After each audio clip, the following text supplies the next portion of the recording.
তার উপরে কোনো জিনিস আল্লাহ তাআলা চাপিয়ে দেন না। সুবহানাল্লাহ। সাধ্যের বাইরে কিছু চাপিয়ে দেওয়া হয় না। তবে অলসতা করা যাবে না।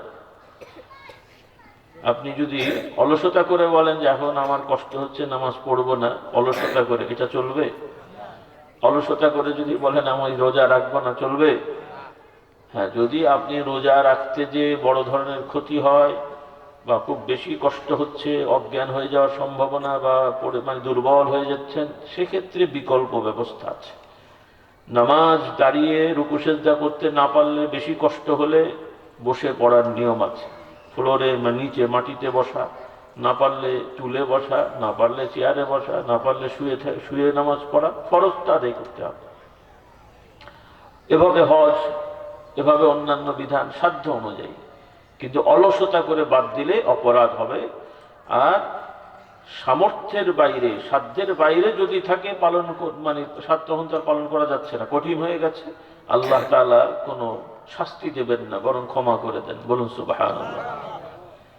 এজন্য আমার ভাই বোনদের বলতে চাই, বাংলাদেশ একটা স্বাধীন রাষ্ট্র।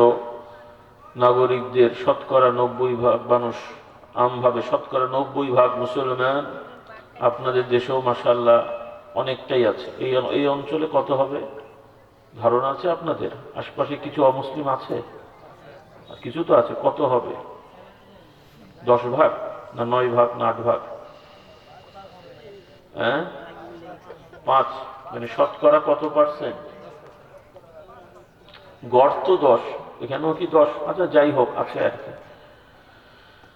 তো যাই হোক, আমরা মুসলমান, কিন্তু বাস্তবতাটা হলো, আপনারা খুব ভালো জানেন আপনাদের দেশের অবস্থা। আপনাদের ছেলে মেয়েরা যারা সাবালক, ইসলামের আইনে সাবালক হচ্ছে যাদের বয়স মোটামুটি 12 পার হয়ে 13, 14, 15, 16 এরকম। হ্যাঁ, এর মধ্যে মোটামুটি সাবালক হয়ে যায়, কলেজ, হাই স্কুলে, কলেজ, ইউনিভার্সিটিতে পড়ে।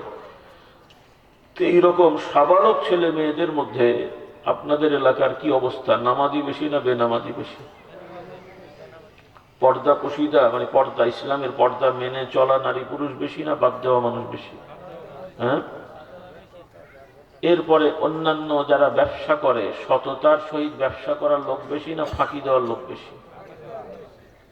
অন্যান্য দিকে। আচ্ছা, আপনারা যদি সততার সহিত ব্যবসা করেন, নয় ছয় করবেন না, সুন্দরভাবে ব্যবসা করবেন, লাভ করবেন। ব্যবসা তো লাভ করার জন্যই করে, তো লাভ করার চেষ্টা করবেন, কিন্তু সততার সহিত, মানুষকে ধোঁকা দেবেন না। এভাবে ব্যবসা করলে কি ব্যবসা হবে না?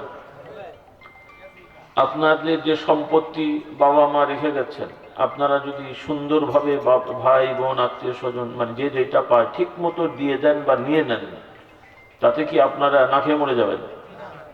এক ভাই আর এক ভাইটা দখল করতে হবে, ভাইটা বোনেরটা দখল করতে হবে, না হলে মনে হয় আপনারা বড় হতে পারবেন না, নাকি? তো এই অন্যায় অপরাধগুলো সমাজে আছে না নাই? কম না অনেক? অনেক আছে। এই যে কাজগুলো হচ্ছে সমাজে, আল্লাহ তাআলা আমাদের হেফাজত করুন। এগুলো কি মুসলমানের কাজ? সবাই তো বলছে আমরা মুসলমান, আমরা মুসলমান, কিন্তু মুসলমান হয়েও আমরা অনেক কবিরা, বড় গুনাহ, বড় বড় অন্যায় অপরাধে জড়িয়ে আছি। এমনকি সব থেকে বড় অপরাধ আল্লাহ তাআলার সাথে শরীক করা, অংশীদার করা, এই ধরনের অপরাধও অনেকে করছে। এবং আল্লাহ তাআলার আইন লঙ্ঘন করার মতন কাজও তারা করছে, যেটাকে কুফরি বলা হয়। বলুন নাউযুবিল্লাহ।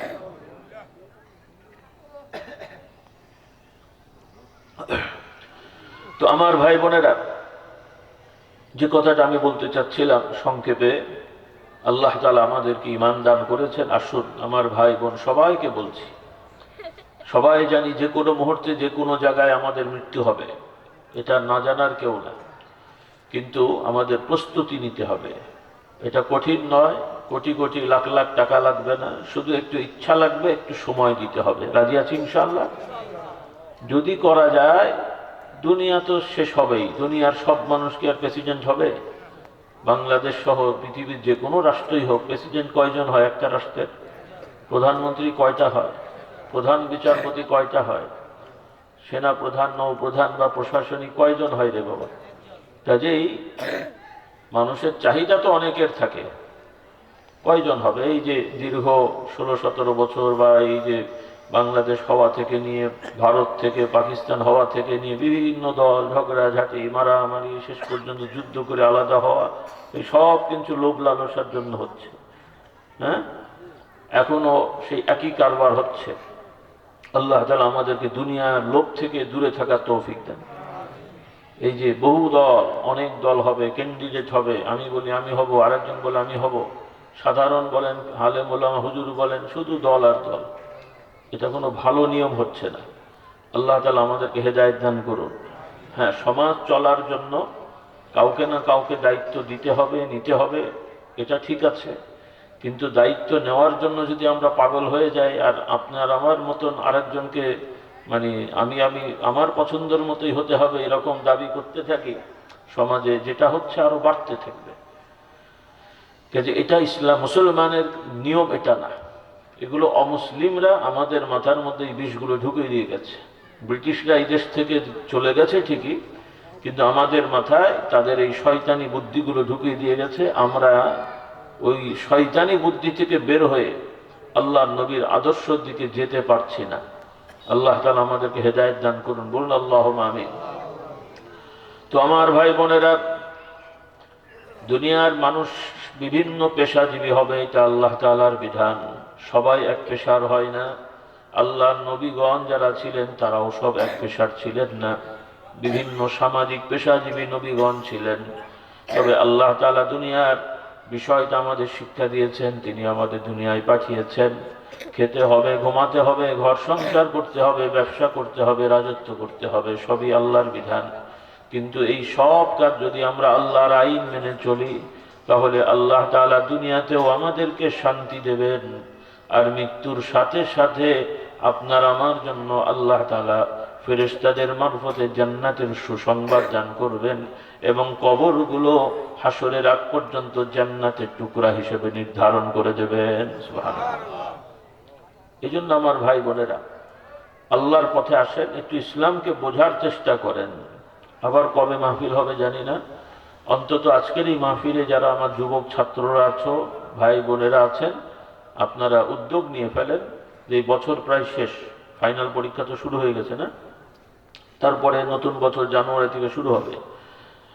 স্টেপ বাই স্টেপ, পর্যায়ক্রমে আপনাদের একটা বড় আন্দোলন হবে, ঘরোয়া আন্দোলন, রাস্তাঘাটের চিল্লাচিল্লি না, লাফালাফি নয়।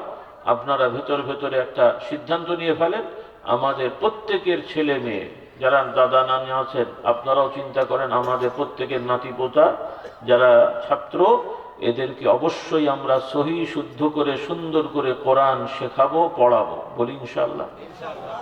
আর এদের সবাইকে আমরা মানে যারা বুঝদার, মোটামুটি 9-10, 7-8, 9-10 বছর হয়ে গেছে, ছেলে নাতি পোতা, আপনার ছেলেকে নিয়ে, আপনার নাতিকে নিয়ে, পুত্রকে নিয়ে 5 ওয়াক্ত নামাজে জামাতে ওই ছেলেগুলোকে জামাতে নিয়ে যাওয়ার চেষ্টা করবে। আর মেয়েগুলোকে বাড়ির মেয়েরা, মারা, নানার নানিরা, দাদিরা, হ্যাঁ, যার কাছে যে আছে, নিজেরা নামাজ পড়ার সময় ওই মেয়েদেরকে শিখিয়ে শিখিয়ে সাথে নিয়ে নিয়ে নামাজে অভ্যস্ত করার চেষ্টা করব, বলি ইনশাআল্লাহ। এটা আন্দোলন আমাদের করতে হবে, রাজি আছি, বলি ইনশাআল্লাহ। এর পাশাপাশি আমাদের শেখাতে হবে ছেলে মেয়েদেরকে, স্কুল কলেজ থেকে শুরু করে। আমি কাউকে লজ্জা দিচ্ছি না, এখানে কেউ কেউ শিক্ষকরাও আছেন। প্রাইমারি স্কুল থেকে সর্বক্ষেত্রে, শুধু মুখের কথা নয়, আমরা যারা শিক্ষকরা আছি আমাদের ছাত্রদেরকে শেখাতে হবে, তোমরা যেখানেই যাবে সত্য কথা বলবে। কি কথা? কি কথা? সত্য। পড়াশোনার ব্যাপারে ভবিষ্যতে কোনো শিক্ষক শিক্ষিকা আমরা ফাঁকি দেব না, সঠিকভাবে ক্লাস করব, যথাযথভাবে ছাত্রদেরকে পড়াবো। আর ছাত্রছাত্রীরাও ক্লাস করে, পড়াশোনা করে পরীক্ষা দেওয়ার প্রস্তুতি নাও, নকল করার চিন্তা করবে না। কারণ ইসলামী বিধান মোতাবেক নকল সুযোগ দেওয়া এবং নকল করা এটাও বড় গুনাহ। এটাও কি গুনাহ বলেন? কথা বুঝালেন যায়নি? নকল করা কি গুনাহ? বড় গুনাহ। কিন্তু এটা সাধারণ একটা জিনিস না, মানে আমাদের সমাজে এখন এগুলো বড় বড় অন্যায়গুলো এখন সাধারণ। মহিলারা সেজে সেজে রাস্তায় বেরোচ্ছে, সাধারণ জিনিস। মুসলমানের মেয়েরা। ইসলামে কি এটা সাধারণ জিনিস না বড় অন্যায়? মহিলারা প্রয়োজনে চাকরি করতে পারবে, প্রয়োজনে ব্যবসা করতে পারবে, প্রয়োজনে রাস্তায় মানে বাজারঘাট করার জন্য বেরোতে পারবে, আরেকজনের বাড়িতে দাওয়াত খেতে গেলে বা প্রয়োজনে গেলে রাস্তা দিয়ে হাঁটতে পারবে, এগুলো তো নিষেধ না। কিন্তু আল্লাহ তাআলা হুকুম দিয়েছেন মহিলারা রাস্তাঘাটে ফ্যাশন করে সুন্দর করে সেজে গুজে মানুষকে দেখানোর জন্য বেরোনো এবং বা দেখিয়ে দেখিয়ে বাড়িঘরের সামনে অবস্থান করা, এগুলো হারাম। এগুলো কি হারাম? আপনাদের দেশে নেই মনে হয়, হ্যাঁ? আল্লাহ তাআলা আমাদের মা বোনদের হেফাজত করেন। তারা কি করেন, ওই রাস্তায় যে মানে ঘর থেকে বের হয়ে রাস্তায় বসে থাকেন, দাঁড়িয়ে থাকেন, ছাদে উঠে বসে থাকেন, দাঁড়িয়ে থাকেন, ঘোরাঘুরি করেন। এগুলো করা যাবে না, কিন্তু এগুলো ব্যাপকভাবে হচ্ছে। বাড়ি ঘরকে ঘিরতে হবে, এগুলোর জন্য কোটি কোটি লাখ লাখ টাকা লাগে না, একটু উৎসাহ লাগে। কিছু বাড়ি আছে মাশাআল্লাহ পর্দা নিষেধ, কিন্তু বেশিরভাগ বাড়ি ঘর এমন যে রাস্তা দিয়ে গেলে ওই খাট পর্যন্ত দেখা যায় জানলা দিয়ে। আছে না এরকম? মানে ওই বাড়ির মহিলারা কে কোথায় কি করছে রাস্তা দিয়ে গেলে সবই দেখা যাচ্ছে। এবং ঘরোয়া পোশাকে নারীরা থাকলে তো সমস্যা থাকেই। এই যে পরিবেশগুলো, এগুলো শুধরানো আমাদের জন্য দরকার আছে না নাই? কি শুধু শুধু মাওলানা হুজুরদের না, আপনাদেরও? কবরে প্রশ্ন হবে না, হবে না? আলেম ওলামাদের কয়টা প্রশ্ন? কবরে প্রশ্ন কয়টা? আলেম ওলামাদের 3টা, আর আপনাদের সাধারণদের জন্য নাই মনে হয়। আছে না নাই? আছে। এই জিনিসগুলো আমাদের খেয়াল করা। আল্লাহ রাব্বুল আলামিন বলেন, ওয়াকারনা ফি বুয়ুতিকুন্না ওয়ালা তাবাররুজনা তাবাররুজাল জাহিলিয়া। আল্লাহ তাআলা নারীদেরকে হুকুম দেন যে তোমরা প্রয়োজন ছাড়া বাইরে যাবে না, সেজে গুজে বাইরে নিজেদেরকে প্রকাশ করবে না, কারণ ছাড়া বাইরে যাবে না, বাড়িতে অবস্থান করবে। হুকুম কার? আমাদের হুজুরদের হুকুম না, আল্লাহ তাআলা হুকুম দিয়েছেন। আর এই হুকুম মা বোনদের ক্ষতির জন্য না, বরং মা বোনদের নিরাপত্তা সুরক্ষার জন্য। বলুন সুবহানাল্লাহ। মা বোনদের নিরাপত্তা সুরক্ষার জন্য এই হুকুমগুলো দেয়া হয়েছে। এই জন্য আমার ভাই বোনদের বলতে চাই, সাধারণ মানুষ মনে করে আমরা একটু কোরআন পড়াই, নামাজ পড়াই, হয়ে গেল, হুজুররা দিন মেনে চলবে, পর্দা প্রশিদা করবে, আমরা সাধারণ মানুষ অত দরকার নেই। মনে রাখেন, যেগুলো হারাম সবার জন্যই হারাম, যেগুলো হারাম সবার জন্যই হারাম। নাকি আলেম ওলামারা সিগারেট খাবে না, মেসওয়াক করবে, আর সাধারণ মুসল্লিরা বিড়ি খেলে সমস্যা নেই? কি বল? ব্যাপারটা এরকম? ইসলামী দলের লোকেরা গরু, ছাগল, হাঁস, মুরগি খাবে, যারা ইসলামী রাজনীতি করে। আর যারা আপনারা ধর্ম নিরপেক্ষ রাজনীতি করেন, তাদের জন্য মনে হয় শুয়োর খেলে সমস্যা নেই। কি বল? ওনারা তো ধর্ম নিরপেক্ষ, কাজে ওনার কাছে শুয়োর আর গরু তো সমান। রেজাল্ট তাই হলো না? কি রাগ করছেন আপনারা? আপনি যদি বলেন নিরপেক্ষ, তার মানে আপনার কাছে গরু আর শুয়োর দুটোই কি সমান। আর যদি বলেন ইসলামের পক্ষে, তাহলে আপনি গরু খাবেন, শুয়োর খাবেন না। এটাই তো নিয়ম, নাকি বলেন? তাহলে এখন আপনারা সিদ্ধান্ত নিতে হবে কোন পক্ষে থাকবেন, আল্লাহর পক্ষে নাকি নিরপেক্ষ? রাগ করছেন আপনারা? কোন পক্ষে থাকতে হবে? ইসলামের পক্ষে না নিরপেক্ষ? হ্যাঁ, মুসলমান কখনো ধর্মের ব্যাপারে নিরপেক্ষ হয় না। তবে মুসলমান ইসলামের পক্ষে থাকলেও ইসলামের আইন হলো অন্য ধর্মের লোকদেরকেও স্বাধীনতা দিতে হয়। বলুন সুবহানাল্লাহ। তার মানে কিন্তু আবার ওরা সঠিক তা না, কিন্তু আবার গোলমাল পাকিয়েন না। আল্লাহ তাআলা তাদের সুযোগ দিয়েছেন, সৃষ্টি করেছেন, তারা আল্লাহর আইন না মানলেও সমাজে বসবাস করার অধিকার মানে নিয়ম দিয়ে স্বাধীনতা দিয়েছেন। কিন্তু কিয়ামতে যারা কুফরি করে, শিরকি করে, আল্লাহ তাআলার বিচারে তারা গ্রেফতার হবে, এবং চূড়ান্ত বিচারে যারা কুফরি শিরকি করে মারা যাবে তাদেরকে জাহান্নামী হতে হবে। বলুন নাউযুবিল্লাহ। তো সেটা তো আর আমরা ফয়সালা দেব না। কে ফয়সালা দেবেন? কে ফয়সালা দেবেন? আর এটা তাদের প্রতি অবিচার না। আল্লাহ তাআলা যাদেরকে জাহান্নাম দেবেন, ন্যায় বিচার করে জাহান্নাম দেবেন। কারণ তারা যে অপরাধ করেছে, জাহান্নাম পাওয়াটাই তাদের কি বলে পাওনা, পাওয়াটাই তাদের স্বাভাবিক। এজন্য আমার ভাই বোনদের বলতে চাই, আসুন আমরা নতুন করে জীবনটাকে সাজাই, পরিবর্তন হই, শুধু নামে মুসলমান আমরা না হয়ে থাকি, বরং আমাদের সমাজের আল্লাহর আইনগুলো বাস্তবায়ন করি, কোরআনের চর্চা করি। আল্লাহ তাআলা তৌফিক দেন। এই যে মাশাআল্লাহ, বহু আগে থেকেই তো আমি আসি, আমার আব্বাজান এখানে বহু আগে এসছেন, কয়েকবার আসার কারণে আপনাদের এলাকার সেই সময় বেশ কিছু বয়স্ক মানুষরা ছিলেন, তারা ভক্তি করতেন। সেই সুবাদে এখানে কিছু জায়গা জমি হুজুর প্রতিষ্ঠান বা খানকার উদ্দেশ্যে কিনেছিলেন। আলহামদুলিল্লাহ, কিছু কার্যক্রম হয়েও বিভিন্ন কারণে আর আমরা আগাতে পারিনি। তো এইখানে মসজিদটা ছিল মাটির মসজিদ, এখন মাশাআল্লাহ খুব সুন্দর পাকা মসজিদ হয়েছে, বলি আলহামদুলিল্লাহ। মসজিদ পাকা, দেখতেও সুন্দর, কিন্তু এই মসজিদে আমার যতটুকু ধারণা, আগে তো আমি নামাজ পড়েছি বহু আগে, আজকে এখন যদি আমি থেকে নামাজ পড়ে একটা জমা পড়ে ওই জমার মুসল্লিদের যদি ইন্টারভিউ নিই যে আপনাদের মাটির মসজিদ এখন পাকা হয়েছে, টাইলস হয়েছে, তাহলে আপনারাও তো ভালো মুসল্লি হওয়া উচিত, দেখি তো সূরা ফাতিহা পড়েন তো, আপনারাই বলেন কয়জনেরটা ঠিক হবে, কথা বলেন না? হ্যাঁ, তাহলে মসজিদ পাকা করলে হবে, একটু মুসল্লি পাকা হওয়া লাগবে না? কি বলে? মসজিদগুলো এখন সুন্দর সুন্দর হচ্ছে, কিন্তু মুসল্লিগুলো তো ভাই সেই সেই যেই কাজ সেই, বরং কোনো কোনো ক্ষেত্রে আগের সেই কাঁচা মসজিদের মুসল্লির তুলনায় পাকা মসজিদের মুসল্লি আরো কাঁচা হয়ে গেছে। কি বলেন? আপনারা মাইন্ড করেন না, আজকে থেকে 20-30 বছর আগে হারাম খাওয়া লোক বেশি ছিল না এখন বেশি? মসজিদের 100টা মুসল্লির মধ্যে আগে হারাম খাওয়া লোক বেশি ছিল না এখন বেশি?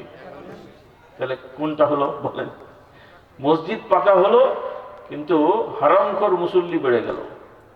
আমি গালাগালি করছি না রে ভাই, মানে যে হারাম খায় তাকে হারামখোর বলে আর কি, আপনারা মাইন্ড করেন না। হ্যাঁ, মসজিদ পাকা হলো কিন্তু হারামখোর মুসল্লি বেড়ে গেল। তো এই রকম মুসল্লি হলে কি কোরআনের আলো জ্বলে না ইসলামের আলো জ্বলে বলেন দেখি? আল্লাহ তাআলা আমাদের হেদায়েত দান করুন। তো আমার অনুরোধ, আমি প্রশংসা করছি আপনাদের শুধু নয়, অন্যান্য অনেক বড় বড় মসজিদ হয়েছে, এখন এই মসজিদগুলো আমরা কাজে লাগাবো, রাজি আছি ইনশাআল্লাহ। অন্যান্য আলোচনা তো হয়, আমি কিছু আপনাদের পরামর্শ দিয়ে যাই, যেগুলো মানার চেষ্টা করেন। যারা এসেছেন ভাইরা সবাই কোনো না কোনো মসজিদের মুসল্লি, নিয়মিত নামাজ পড়েন, জমা পড়েন, আলহামদুলিল্লাহ। অনেকে বিভিন্ন মসজিদের কমিটির সদস্য আছেন। আপনারা উদ্যোগ নেন যে আপনারা প্রতিটা মসজিদে জুমায় আপনারা নিয়মিত কোরআন শরীফের তাফসীর শুনবেন, বলুন ইনশাআল্লাহ। এবং আগে আগে মসজিদে যাবেন, সপ্তাহে একদিন একটু সময় ব্যয় করেন। আর বাংলাদেশে তো সুযোগ আছে, জুমার দিন এমনিও সরকারিভাবে ছুটি, নাকি বলেন? জুমার দিন সরকারিভাবেও ছুটি, আর বেশিরভাগ ক্ষেত্রে এই আপনাদের মতন এলাকায় জুমার আগে খুব বেশি ব্যস্ততা অনেকেরই থাকে। 100 জন ব্যস্ত মানুষ জুমার দিনে, জুমার আগ পর্যন্ত কয়জন ব্যস্ত থাকবে? বড়জন 5-7-10 জন, কি বলেন? নাকি কম ভুল বললাম? তাহলে বেশিরভাগ মানুষই আপনারা জুমার দিনে, জুমার আগ পর্যন্ত সেরকম ব্যস্ততা থাকে না। এই সময়টা যদি মসজিদে যাওয়া যায়, বেশি নয় অন্তত খুতবার আগে 1.5 ঘন্টা, 2 ঘন্টা, 1 ঘন্টা সময় মসজিদে ব্যয় করেন। আর ইমাম খতিবরা যদি ওই সময়টা গঠনমূলক কোরআন থেকে নিয়মিত একটু আলোচনা করেন, মাসলা মাসাইল মানে ব্যাখ্যা করেন, আপনারা যদি প্রতি জুমা থেকে কিছু কিছু শোনেন, ধরে নেন এক একটা জুমায় 3টা করে মসলা শিখলেন, ইসলামের বিধান 3টা 4টা করে, তো 3টা করে হলেও সপ্তাহে কয়টা হবে? 12টা। হ্যাঁ, তো সপ্তাহে যদি 12টা, সরি মাসে আর কি 3টা করে হলেও মাসে কটা হচ্ছে? 12টা হচ্ছে। তাহলে 12 মাসে কটা হবে? 100। তাহলে এইভাবে আপনারা প্রতি জুমা থেকে কিছু কিছু শিখলেন। আর এই শেখা তো শুধু ওই ব্রড কোশ্চেন স্কুলে শেখার মতন না, কোরআনের শিক্ষা মানে কি? রাসূলুল্লাহ সাল্লাল্লাহু আলাইহি ওয়াসাল্লাম বলেন, মান ক্বারাআল কুরআন ফাস্তাযহারাহু ওয়া আহাল্লা হালালাহু ওয়া হাররামা হারামাহু আদখালাহু আল্লাহুল জান্নাহ। রাসূলুল্লাহ সাল্লাল্লাহু আলাইহি ওয়াসাল্লাম আমাদেরকে সুসংবাদ দেন, যারা কোরআন তেলাওয়াত করে এবং কোরআন পড়ে, কোরআনের শিক্ষাকে সমাজে প্রচার প্রসার করে, কোরআনে আল্লাহ তাআলা যা হালাল করেছেন সেই হালালকে হালাল সাব্যস্ত করে, যা হারাম করেছেন হারামকে হারাম সাব্যস্ত করে, আল্লাহ রাব্বুল আলামিন তাদেরকে জান্নাতে প্রবেশ করাবেন। তাহলে কোরআনে যখনই যেটা জানবেন আল্লাহ তাআলা এটা হারাম করেছেন, আপনার আমার মধ্যে যদি ওই অপরাধটা থাকে, তাৎক্ষণিক আমি নিয়ত করে তওবা করব যে আল্লাহ আমি ভুল করেছি, আর করব না। যখনই জানবো এই জিনিসটা ফরজ, আমার জন্য ফরজ হয়ে গেছে। সব জিনিস সবার জন্য ফরজ হয় না। হজ কি সবার জন্য ফরজ হয়েছে? হ্যাঁ, হজ ফরজ হয় কিভাবে? অনেক শুধু টাকা থাকলে নাকি? শুধু টাকা না, আপনাদের গ্রামেও অনেক লোক আছে হয়তো 5, 10, 20 লাখ টাকা জমা নাই, কিন্তু কোটি কোটি টাকার জমি আছে, আছে না নাই? 2, 3, 4, 5, 10 শতক জমি বিক্রি